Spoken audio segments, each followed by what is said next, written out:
tous et bon retour sur ma chaîne ou bienvenue selon votre cas et surtout une bonne année 2023. Début décembre, j'ai reçu un mail de la réserve sanitaire dont je fais partie.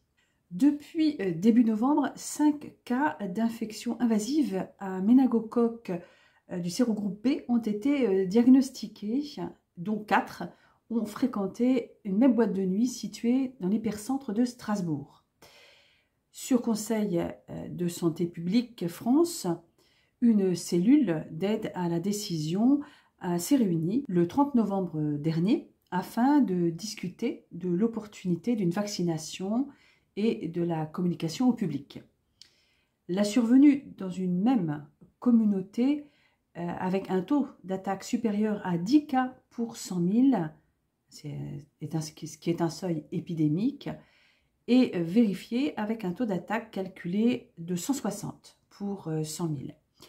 Donc la situation répond aux critères de définition d'une épidémie si les souches de cas sont identiques. Et sur les 4 cas, 3 sont exactement identiques pour l'ensemble des marqueurs. Il a donc été décidé de lancer une campagne de vaccination de façon urgente. Le renfort par la réserve sanitaire a donc été sollicité par l'ARS Grand Est et en accord avec le ministère de la Santé et de la Prévention pour la première phase qui consistait à vacciner les professionnels et la clientèle de la boîte de nuit fréquentée par 4 cas, de la boîte de nuit fréquentée par 4 des cas, soit entre 750 et 1750 personnes à vacciner dès le mercredi 7 décembre. Une alerte avait donc été lancée afin de permettre aux professionnels de la réserve sanitaire d'indiquer leur disponibilité du mardi 6 décembre 2022 jusqu'au vendredi 23 décembre inclus. Donc cette alerte m'incite à vous proposer des révisions en lien avec l'UE 2-5 du semestre 3 et je vais consacrer la vidéo aujourd'hui donc à la méningite et je vous proposerai des révisions sur toute l'UE un petit peu plus tard. Donc les objectifs de cette révision sur l'UE 2-5, c'est de mobiliser les connaissances en lien avec le cours sur la méningite infectieuse qui est donc prodigué en semestre 3, d'identifier les actes infirmiers lors de la préparation et l'aide à la réalisation d'une ponction lombaire, qui est l'examen clé, de rappeler les mesures d'isolement, les précautions complémentaires vues en semestre 1 dans le cadre de l'UE 2-10, et de développer la réflexion sur les soins infirmiers en identifiant les problèmes, les objectifs, les interventions et les activités lors de la prise en charge d'un patient présentant une méningite. Donc, je mets à votre disposition les diapositives avec le cas clinique et les questions. Je vous invite à faire pause sur ces diapos pour pouvoir lire tranquillement ce qu'elles contiennent, réfléchir et analyser. Et dans un second temps, comme d'habitude, je vous propose les éléments de correction.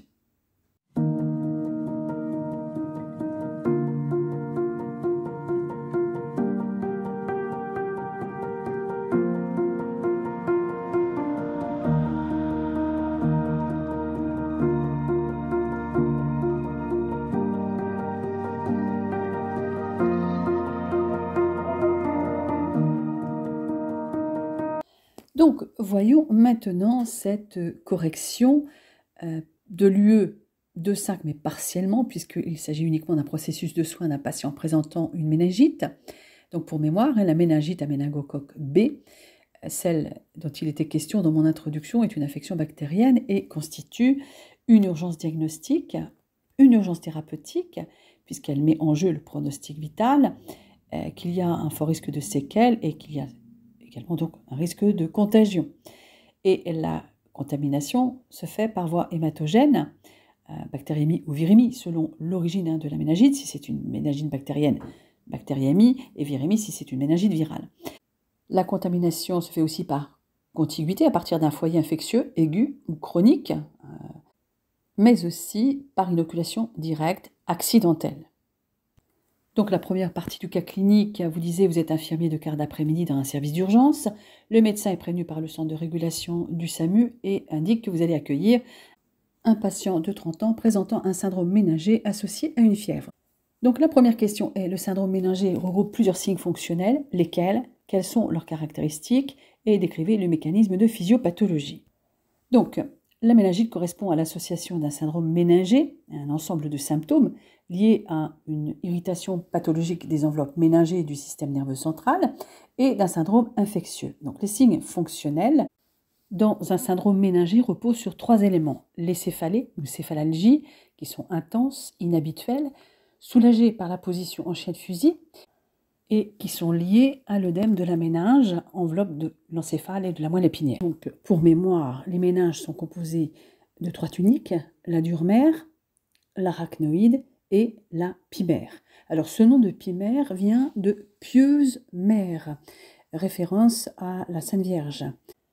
Anatomiquement, la pimère est une membrane très fine et translucide qui enveloppe l'encéphale et rappelle le voile fin et léger qui, dans les représentations iconographiques, recouvre la Sainte Vierge. Donc ça, c'était pour la petite histoire.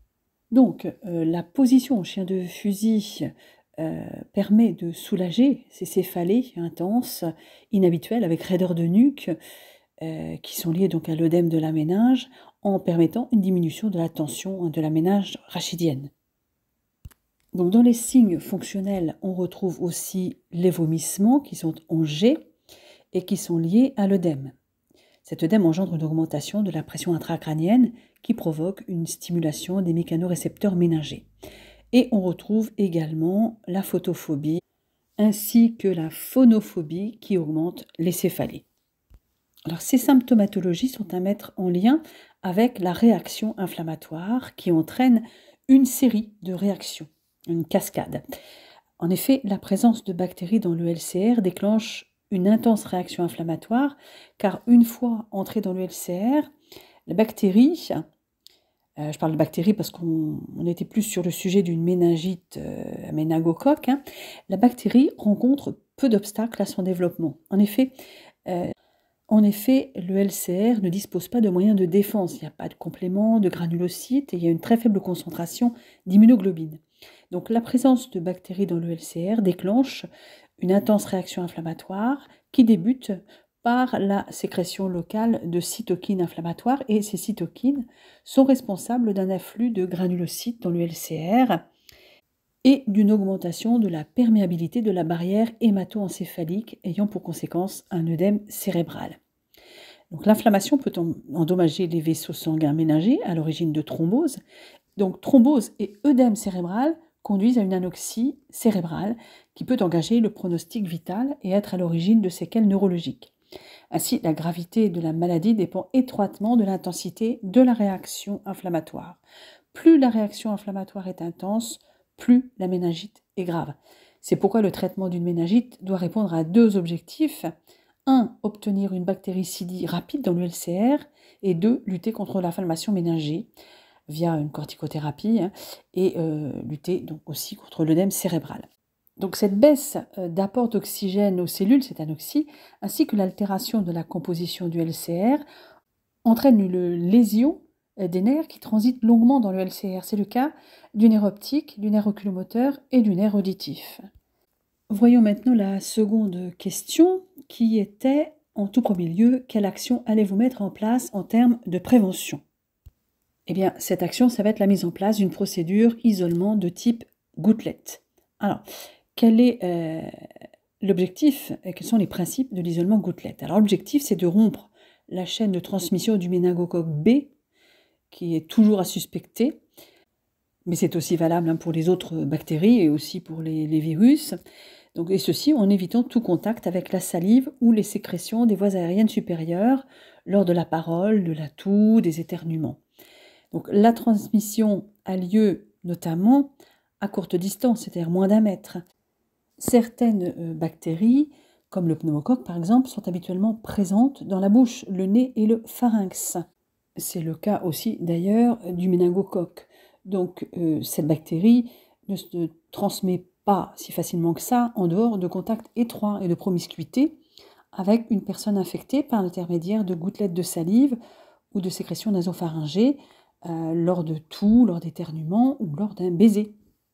Et la transmission augmente avec la fréquence et la durée du contact. Donc cette transmission, donc, elle peut être directe, mais aussi indirecte, par fixation du germe sur des objets, des surfaces, avec une remise en suspension par les flux d'air ou ou les mains. Donc l'isolement gouttelette consiste à isoler le patient en chambre seule avec un sigle apposé à l'extérieur de la chambre, comme on le voit sur la diapo. Le port d'un masque chirurgical pour les soignants, notamment s'il y a un contact à moins d'1 mètre. Ça va être le cas par exemple pour des soins d'hygiène et de confort. Et le port du masque chirurgical si la personne atteinte donc sort de sa chambre. Donc sur la diapositive, vous avez un petit peu le rappel de ce qu'est l'isolement gouttelette, ou précaution complémentaire gouttelette, associé bien sûr aux précautions standards. Donc le masque chirurgical avant d'entrer dans la chambre, la friction avec une solution hydroalcoolique. Donc petit rappel des précautions standards, c'est de mettre un tablier à usage unique pour tout ce qui est soins mouillant, souillant ou avec un risque de projection de liquide biologique, et de réserver les gants donc aux situations d'exposition au liquide biologique.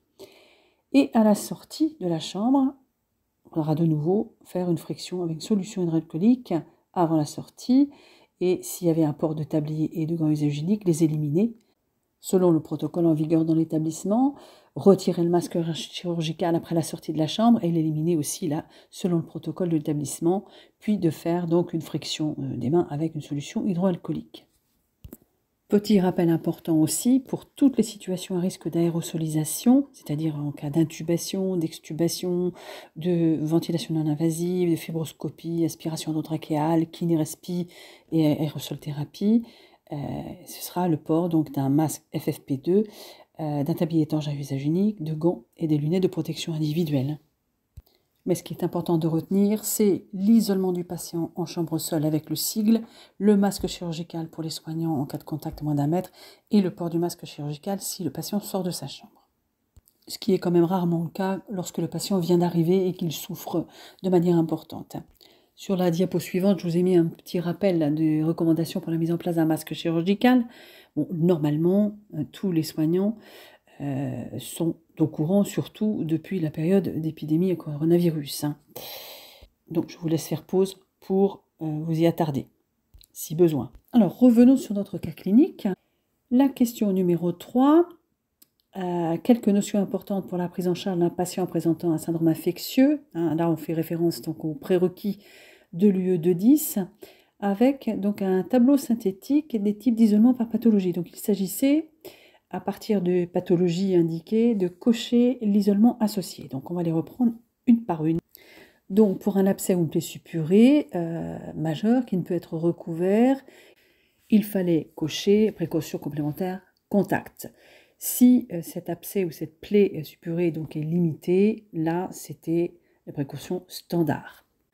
Pour la bronchiolite, chez les enfants et les nourrissons, il fallait cocher précaution contact et précaution gouttelette. Pour les conjonctivites virales, il fallait cocher les précautions contact. Et pour les autres conjonctivites, précaution standard. Pour la coqueluche, il fallait cocher donc précaution gouttelette, avec des mesures spécifiques lorsqu'il y a un risque d'aérosolisation que je viens juste d'évoquer. Et par ailleurs, donc la vaccination est recommandée pour les professionnels de santé en contact avec des nourrissons trop jeunes pour avoir reçu les 3 doses de vaccin coquelucheux, ainsi que les étudiants des professions de santé au décours d'un rappel DTP. Face à un érysipèle, ce seront des précautions contact. Face à une forme majeure de furonculose, également des précautions contact. Face à une gale, ce seront des précautions contact, avec donc lavage des mains, solution alcoolique et des mesures spécifiques qui sont de désinfecter la chambre avec des produits antiparasitaires, notamment en cas de gale profuse, comme la gale norvégienne, ou d'épidémie, et pour le linge du patient, d'utiliser également des produits antiparasitaires. Les mesures spécifiques en cas d'épidémie de gale sont déjà d'informer l'ensemble des secteurs et des acteurs concernés, de mettre en œuvre donc les précautions complémentaires pour le patient et qui sont donc maintenues jusqu'à 48 heures après le début du traitement. Les visites également sont interdites jusqu'à 48 heures après le début du traitement. Il faut supprimer autant que possible les admissions et sorties et limiter au maximum les déplacements de patients en cas d'épidémie. Il faut également recenser parmi les personnes concernées les cas probables et les cas certains. Et évaluer les moyens nécessaires en termes de linge, de traitement, de temps et de ressources en personnel nécessaires pour traiter l'ensemble des patients quand il y a une épidémie dans un service et l'ensemble du personnel. Ça veut dire aussi traiter le linge et la literie des patients et du personnel, en pensant au vestiaire, à la penderie des sujets atteints ou suspects. Changer quotidiennement le linge personnel des patients et leur literie pendant 48 heures minimum. Et c'est un nettoyage à fond de l'ensemble des chambres à J1 et à désinfecter l'environnement, notamment le mobilier. C'est quelque chose de très lourd. Pour une gastro-entérite, qu'il s'agit donc de diarrhée avec un germe inconnu, eh bien ce sont des précautions standards. Pour la grippe, précaution gouttelette. Pour les hépatites A et E, précaution contact, notamment s'il y a diarrhée. S'il n'y a pas de diarrhée, ce sont des précautions standards. Et pour les hépatites B, C et D, ce sont des précautions standards. Pour le VIH, précaution standard. Alors, pour les infections respiratoires avec un germe non connu chez un adulte, ce sera précaution standard. Et avec les enfants, ce seront des précautions contact. En cas de méningite, ce sont donc des précautions gouttelettes que l'on vient de voir, ainsi que les mesures spécifiques. En cas d'oreillon, précaution gouttelette. En cas de rougeole, précaution R. En cas de rubéole, précaution gouttelette. Et en cas de salmonellose, ce seront des précautions contact avec des mesures spécifiques. Il s'agit notamment en cas de diarrhée, de l'entretien quotidien de la chambre, d'un entretien quotidien de la chambre suivi d'une désinfection à l'eau de javel, et qu'il y ait diarrhée ou pas, de l'emballage du linge de patient à évacuer au plus près du soin, du bassin à nettoyer et à désinfecter au lave-bassin. Pour la scarlatine, c'est précaution gouttelette. Pour une staphylococcie cutanée, précaution contact. Pour une tuberculose pulmonaire ou laryngée, ce sera une précaution R avec donc des mesures spécifiques, comme des déplacements du patient hors de la chambre limités au maximum et imposant le port d'un masque chirurgical par le patient. De même, certains examens qui comportent un risque élevé d'exposition, comme le fond d'œil, la fibroscopie bronchique ou œsogastrique, eh bien, ces examens doivent être évités, sauf indication formelle et après information de l'examinateur. Une aération de la chambre suffisante, idéalement avec un minimum de 6 renouvellements horaires sans recyclage. Et dans les locaux non ventilés, l'aération sera obtenue par l'ouverture fréquente de la fenêtre, porte fermée.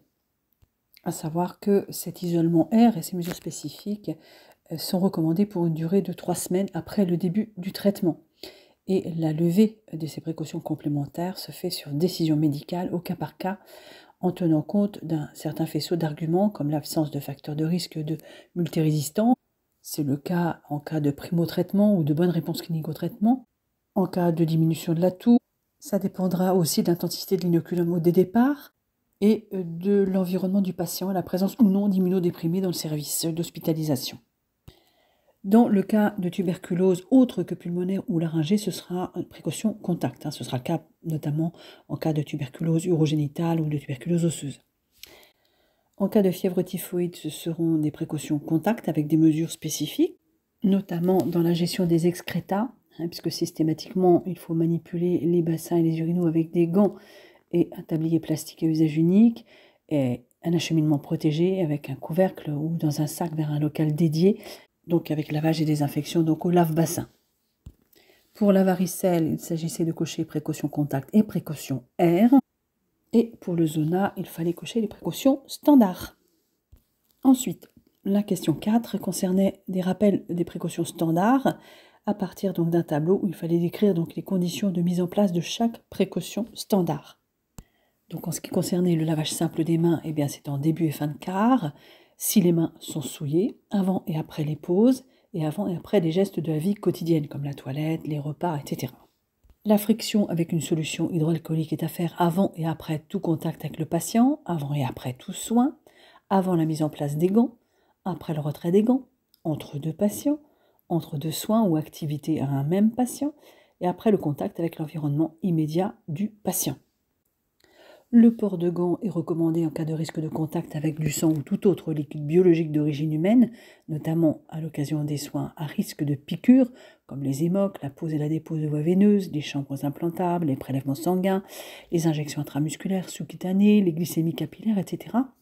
Et lors de la manipulation de tubes de prélèvement biologique ou de linge et de matériel souillé, mais aussi en cas de contact avec les muqueuses ou la peau lésée du patient, et lors de tout soin lorsque les mains du soignant comportent des lésions. Le port de masque de soins à usage unique est recommandé pour le soignant lors des soins et manipulations exposant un risque de projection de liquide biologique d'origine humaine, par exemple en cas d'aspiration, d'endoscopie, d'actes opératoires, d'autopsie, de manipulation de matériel et de linge souillé, etc. Et le port d'un masque de soins à usage unique est recommandé pour le patient en cas de toux dès l'admission. Enfin, le port d'un masque de soins à usage unique est recommandé pour les familles ou visites en cas de toux. Le port de lunettes de protection individuelle est recommandé si les soins et manipulations exposent à un risque de projection de liquide biologique d'origine humaine, lors d'une aspiration endotrachéale, lors d'une endoscopie, d'actes opératoires ou d'une autopsie. Et les lunettes de vue personnelle ne constituent pas une protection suffisante, il faut bien se le rappeler. Le port de tablier imperméable à usage unique est recommandé lors des soins mouillants, souillants, lors de soins exposant la tenue professionnelle au liquide biologique, par exemple le sang, les urines, les selles, les sécrétions bronchiques, lors de soins à risque de projection ou d'aérosolisation de liquide biologique, comme lors des aspirations, les soins trachéaux, les extubations.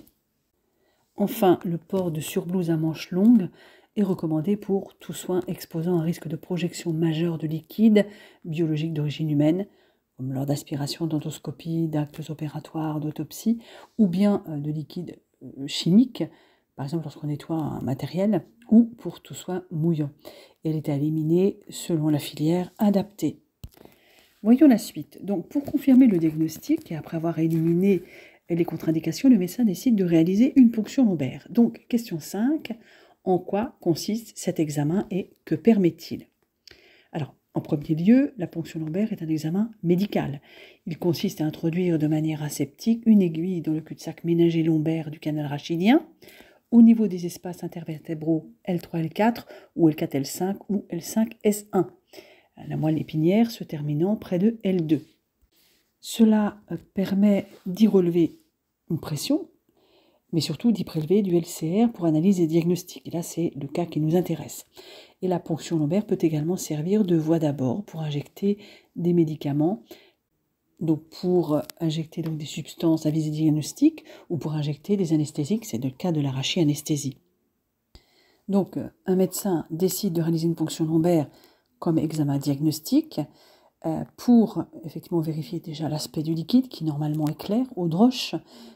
En revanche, en cas de méningite, eh bien, ce liquide est souvent trouble, eau de riz.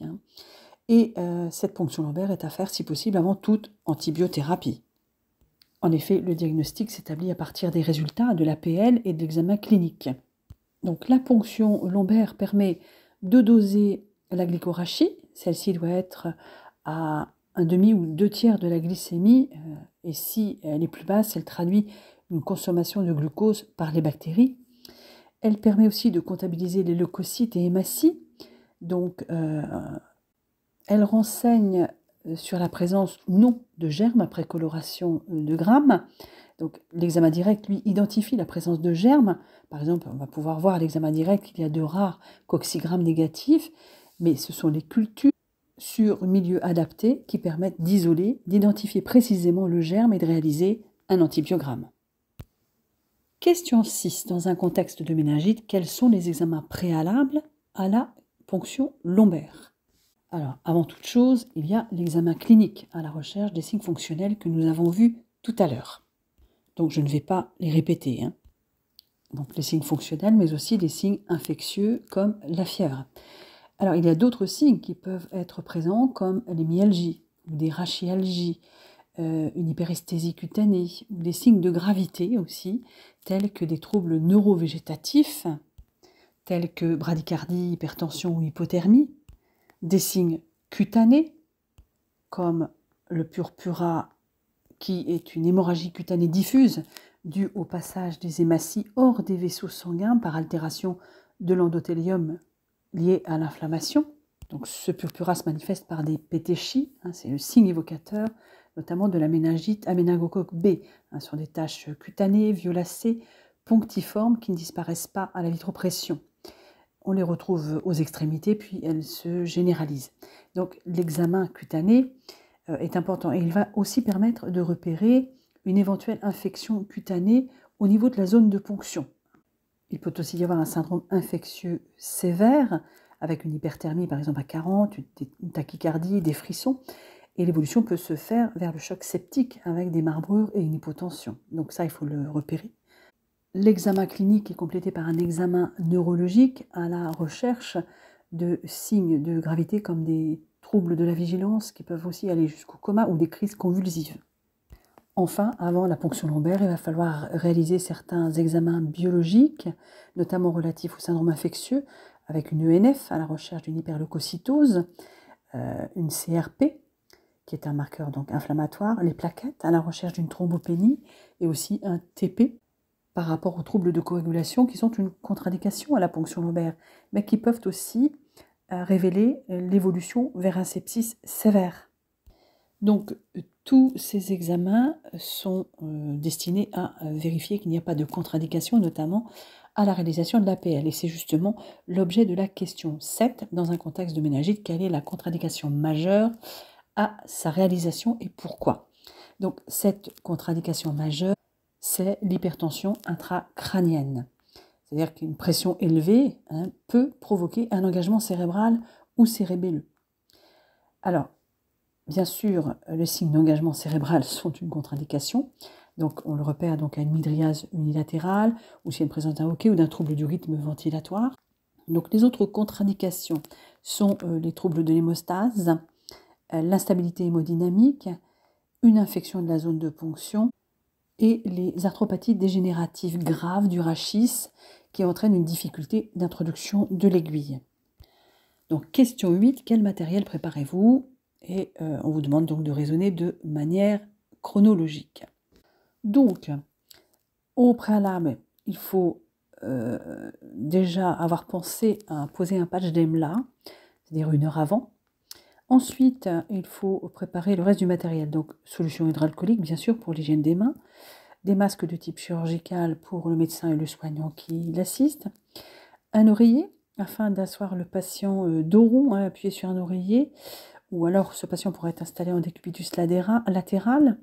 Alors on peut aussi prévoir un marchepied pour surélever les jambes pour que le dos soit bien arrondi. Ensuite, un savon antiseptique type bétadine rouge, de l'eau stérile et des compresses stériles pour la détertion et le rinçage, mais cela jusqu'au cratiliaque, puis séchage. Des aiguilles à ponction lombaire, donc plusieurs, puisque ces aiguilles sont destinées à une insertion atraumatique au niveau de l'espace intervertébral préalablement donc repéré. On peut aussi avoir à préparer un manomètre, bon c'est optionnel, c'est seulement dans le cas de prise de pression. Ensuite, dépôt à prélèvement stérile selon la prescription médicale avec les bons de laboratoire. Donc généralement, il faut 5 tubes rouges notés LCR, un numéroté de 1 à 5 et un bleu pour analyse cytologique, ce qui peut être optionnel, c'est vraiment dans certains cas. Donc il faut vraiment voir la prescription médicale, les étiquettes patients. Ensuite, quand le recueil sera terminé, que le mandrin est remis et l'aiguille retirée, ainsi que le champ stérile, il faudra positionner donc un pansement stérile de type cicaplé, ou alors 2 compresses stériles avec du Méfix, selon le cas, selon ce qui est disponible. Il ne faut pas oublier le conteneur à aiguille pour l'aiguille PL, et un sac poubelle, ainsi qu'un nettoyant désinfectant de surface, et les chiffonnettes utilisées pour appliquer le nettoyant désinfectant de surface avant le soin et après le soin. Alors, question 9, dans quelle position installez-vous le patient et pourquoi? Donc, au préalable, le patient est informé et rassuré, on lui a expliqué le soin, l'hygiène des mains a été réalisée et le plan de travail est propre, le matériel est installé sur ce plan de travail désinfecté, Donc le patient, lui, est dos nu. Donc il faut l'aider à s'installer. Au bord du lit assis, le dos rond en serrant un oreiller sur son abdomen, avec un soignant donc en face pour le sécuriser et aussi lui imprimer un mouvement d'arrondi du dos en exerçant une pression sur les épaules. La surélévation des jambes, comme je le disais tout à l'heure sur un marchepied, contribue à une meilleure ouverture des espaces intervertébraux. Ou alors, le patient peut être en décubitus latéral, le dos arrondi, le menton contre le thorax et les genoux relevés vers la poitrine. Le fait d'avoir le dos courbé permet l'ouverture des espaces intervertébraux et de faciliter l'introduction de l'aiguille à ponction lombaire. Question 10. Quelles sont les complications potentielles de cet examen? Alors, il peut y avoir des fuites persistantes de LCR qui provoquent des céphalées intenses. C'est ce qu'on appelle le syndrome post-ponction lombaire. Alors, pourquoi ces céphalées? Eh bien, le fait de flotter dans le LCR permet au cerveau d'être efficacement supporté par des attaches relativement délicates. Le déficit de LCR, qui est provoqué par une ponction lombaire, cause une céphalée sévère parce que le cerveau est alors suspendu au vaisseau et aux racines nerveuses et que la traction sur ces structures stimule les fibres de la douleur. Lorsqu'il y a suffisamment de liquide de LCR, il flotte, il n'y a pas de tension exercée sur ces racines nerveuses. Donc, dans ce cas-là, eh bien, le traitement, c'est un décubitus dorsal pendant 12 à 24 heures, un traitement antalgique de palier 1 et une bonne hydratation pour reconstituer donc, le LCR. Ça peut être aussi donc, ce qu'on appelle un blood patch, c'est-à-dire une injection de sang autologue dans l'espace péridural lombaire qui permet de stopper la fuite de LCR si elle persiste. C'est la même technique qu'une péridurale. Alors, autre complication possible, c'est l'introduction de bactéries dans le LCR, ce qui doit notamment être évité du fait des précautions d'asepsie qui sont prises. Autre complication, c'est l'engagement cérébelleux ou cérébral du fait d'une hypertension intracrânienne. Et enfin, la ponction de la moelle épinière du fait d'une ponction lombaire qui aurait été trop haute. Voyons maintenant la suite. Donc, vous êtes infirmier du quart d'après-midi dans le service d'urgence. Le médecin prévenu par le centre de régulation du SAMU vous indique que vous allez accueillir un patient de 30 ans présentant un syndrome méningé. Ça, on l'a déjà vu. Donc, ce patient présente des céphalées associées à une fièvre, des vomissements au jet, une photophobie et une phonophobie. Le médecin vous prévient qu'il réalisera une ponction lombaire dès l'admission du patient et qu'il débutera le traitement sans attendre les résultats. Alors, question 11, quels sont les problèmes et risques à ce jour pour le patient? Donc, il faut aussi identifier les objectifs, les actions qu'on peut mettre en place et identifier les potentielles prescriptions médicales. Donc, le premier problème que l'on peut voir, c'est le risque de contamination favorisé par le type d'agent pathogène mis en cause, qui n'est pas encore identifié. Donc, ça veut dire qu'il faut prévenir le risque de contamination, ce qui signifie d'identifier le type d'isolement à mettre en place et de respecter les procédures, c'est-à-dire les précautions complémentaires gouttelettes. Donc, les actions au regard de tout ça, ça va être d'aménager l'environnement du patient, c'est le masque pour le soignant, c'est d'obtenir la prescription médicale, puisqu'il ne faut pas oublier que cet isolement est sur prescription médicale, mettre en place l'isolement de type gouttelette, donc en chambre individuelle, avec le port donc, de masque chirurgical, en limitant le nombre d'intervenants, informer le patient et les proches, et de respecter les précautions standards, qui sont à la base de toute précaution, l'isolement gouttelette étant une précaution complémentaire. Deuxième problème, c'est l'urgence diagnostique absolue liée à la suspicion d'une infection neuroméningée qui peut se manifester par la mise en jeu du pronostic vital du patient. Donc les objectifs seront de participer aux examens diagnostiques, la ponction lombaire en l'occurrence et les prélèvements sanguins, de réussir le recueil de la quantité nécessaire et suffisante pour les laboratoires, mais ça c'est plutôt du rôle du médecin, donc laboratoire de biochimie, bactériologie, anatomopathologie et cytologie. Donc les actions seront les suivantes, donc participation à la réalisation de la ponction lombaire, le prélèvement d'échantillons sanguins, rassembler le matériel nécessaire, s'organiser, l'équipe soignante doit être disponible, donc infirmier, AS, médecin, etc. Expliquer l'examen, la ponction lombaire au patient, préparer le matériel, réaliser la détertion, installer et maintenir le patient dans la position de ponction lombaire, c'est ce qu'on a vu auparavant, recueillir, identifier, organiser le transport des échantillons, Vérifier aussi que ces échantillons sont traités par les laboratoires. Prélever le bilan sanguin sur prescription médicale, donc NF, plaquettes, TP, TCA, BE, etc. etc. Généralement, on a aussi des hémocultures. Problème numéro 3, c'est le risque de mise en jeu du pronostic vital par la possible aggravation des symptômes favorisés par la nature de la pathologie infectieuse. Donc, les objectifs seront de lutter contre l'aggravation de l'infection, l'aggravation de la pathologie, favoriser la mise en place du traitement et dépister les complications de l'infection neuroméningée. Donc, on trouvera dans les actions l'administration du traitement anti-infectieux en IV, la surveillance clinique du patient, puisque le médecin prescrit généralement une surveillance hémodynamique horaire afin de dépister une aggravation du syndrome infectieux. Ça peut très vite évoluer vers un choc septique. Ce choc septique se manifestant par un pouls filant, une hypotension, par exemple, une modification de la tension de moins 40 mm de mercure par rapport au chiffre habituel est à considérer comme une aggravation de l'état hémodynamique. Alors, on peut aussi avoir, donc, parmi les troubles végétatifs, une bradycardie. Donc, outre la surveillance clinique du patient, l'administration des antibiotiques prescrits, la prise de la température, donc mesure de tension artérielle, ça on en a déjà parlé, du pouls également. On va rechercher aussi donc des manifestations cutanées à type de purpura qui seraient liées à des troubles de l'hémostase. On va aussi rechercher des problèmes neurologiques en quantifiant le score de Glasgow et recherchant aussi des crises convulsives. Alors, si on suspecte fortement, notamment s'il y a du purpura par exemple, si on suspecte fortement une méningite à méningocoque, ça donne lieu à une déclaration obligatoire. Et les sujets contacts vont bénéficier d'une chimioprophylaxie, les amis, les parents, la fratrie, ça peut être les collègues, etc.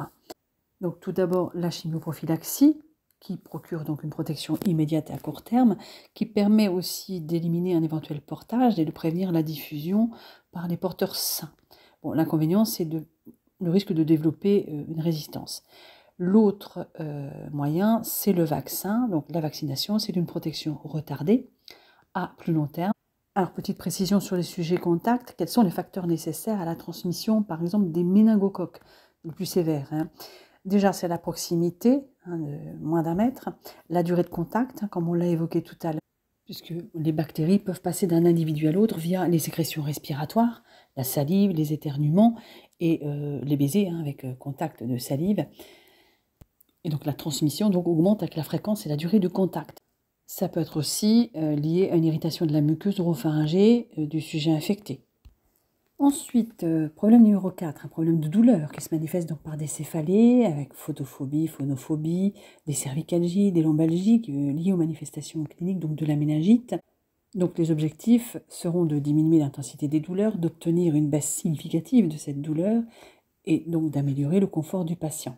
Donc les actions vont être de traiter la douleur, de l'évaluer régulièrement avec l'échelle adaptée, de regrouper les soins pour favoriser le calme dans la chambre et le repos, limiter le volume sonore, baisser les stores pour maintenir la pénombre, respecter la lenteur d'exécution des mouvements du patient et administrer le traitement antalgique prescrit.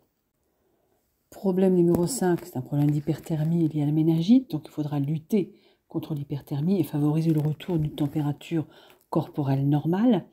Donc les actions seront donc de traiter cette fièvre, de surveiller la température, de découvrir le patient, de lui proposer l'application de linge humide et d'administrer donc le traitement antipyrétique prescrit. Alors on peut aussi avoir un 6e problème qui est un problème gastrique se manifestant par des vomissements G liés aux manifestations cliniques de la méningite. Donc les objectifs seront de lutter contre les vomissements et de diminuer leur impact, mais aussi donc de réduire l'hypertension intracrânienne. Donc tout d'abord, il y a toute la conduite à tenir face aux vomissements, donc d'évaluer les vomissements au niveau quantitatif et qualitatif, de mettre à disposition un RICO à usage unique et d'assister le patient quand il vomit, de lui proposer un soin de bouche après, de remplacer les vêtements du patient s'ils sont souillés. Et pour réduire l'hypertension intracrânienne, ce sera d'administrer les thérapeutiques prescrites au regard de cette hypertension intracrânienne. 7e problème possible, c'est le risque de déséquilibre hydroélectrolytique favorisé par les vomissements et la fièvre. Donc il faudra donc prévenir et dépister un trouble hydroélectrolytique, maintenir un équilibre hydroélectrolytique dans la norme et assurer une surveillance biologique. Donc, ça va passer par un prélèvement sanguin pour dépister, maintenir l'équilibre hydroélectrolytique, notamment par l'administration d'une hydratation IV, pour prévenir un éventuel trouble hydroélectrolytique.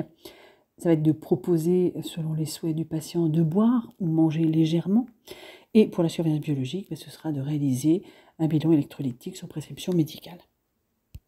Je pourrais aussi ajouter comme problème une mobilité réduite liée à l'alitement et majorée par le syndrome ménager, et puis ensuite la perfusion quand elle sera posée, puisque le traitement antibiotique sera administré par perfusion.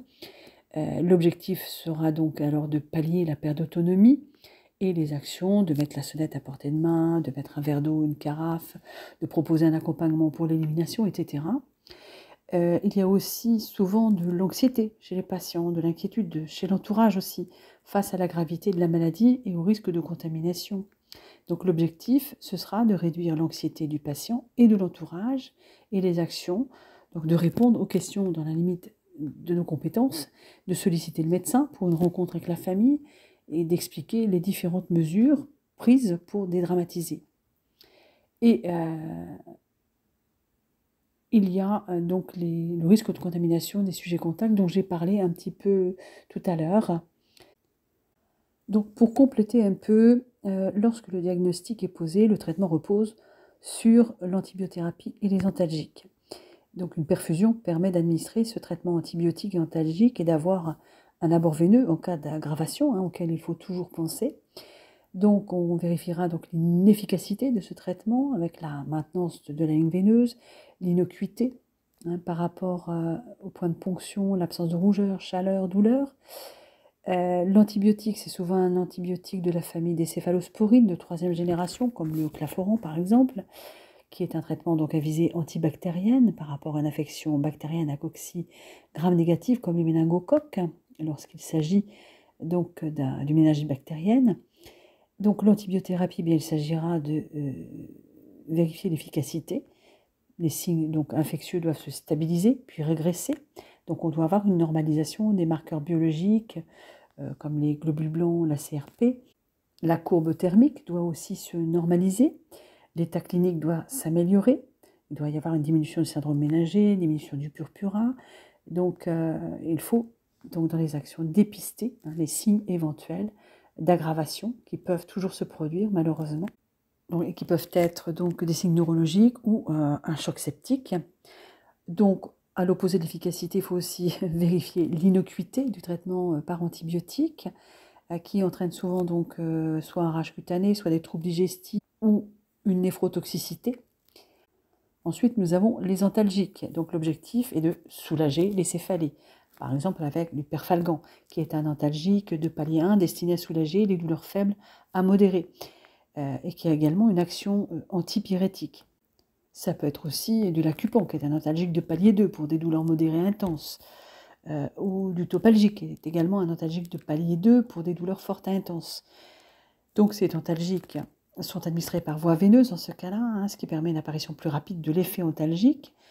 On surveillera l'efficacité des antalgiques à partir de l'EVA ou de toute échelle adaptée au patient, des plaintes du patient ainsi que son comportement, par exemple la position antalgique en chien de fusil, et bien sûr leur innocuité. Alors par exemple pour le perfalgan, vérifier qu'il n'y a pas d'éruption cutanée ou d'hépatotoxicité. Si c'est de l'acupan, vérifier qu'il n'y a pas de sécheresse buccale, tachycardie. Pour le topalgique, qu'il n'y a pas de constipation, de somnolence, de nausées, de vomissements ou d'hypotension.